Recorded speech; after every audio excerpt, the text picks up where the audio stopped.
धुळे तालुक्यातील नियर रस्त्यावरील वीर वचराज काठियावाडी बाबा रामदेवसह आणि हॉटेलवर 2 नंबरचे धंदे जोमात कारवाई करणारे गेले कोमात. कारण महाराष्ट्र राज्य शासनाने बायोडिझेल बंद करण्याचा आदेश देऊन या ठिकाणी सर्वस्वपणे बायोडिझेल विकला जातोय. त्याचबरोबर केमिकल देखील लोखंड, सलाई व नशेली पदार्थ हॉटेलवर खुल्या विकले जात आहे.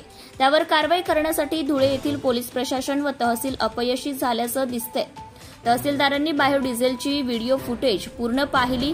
मी कारवाई करतो, परंतु दर महिन्याचा 40,000 ते 50,000 रुपये हप्ता मिळत असेल तर कारवाई हरवली की काय?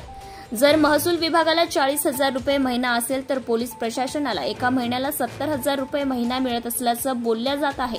नाहीतर कारवाई आतापर्यंत झाली असती. कारण या रस्त्यावर पुरवठा अधिकारी, तहसीलदार, पोलीस निरीक्षक, आउटपोस्ट पोलीस निरीक्षक व वरिष्ठ अधिकारी साक्री रोडवर दर महिन्याला 2 किंवा 3 राहून असतात.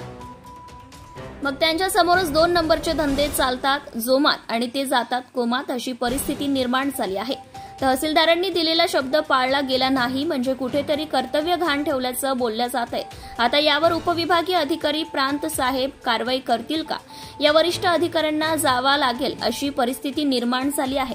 कारण या 2 नंबरच्या धंद्यांमुळे शासनाचे मोठे नुकसान होते, वाहनधारकांचे मोठे नुकसान होते, ट्रान्सपोर्टचं मोठं नुकसान होतं, मालक त्रस्त झाले आहे. कारण बायोडिझेलमुळे अनेक गाड्यांचं मोठं नुकसान होतंय. केमिकलमुळे महसुली विभागाचं देखील नुकसान होतंय. तरी देखील धुळे तहसील कार्यालय कारवाई करण्यात नापास झाल्याचं बोललं जात आहे. Subscribe now and press the bell icon. Never miss an update.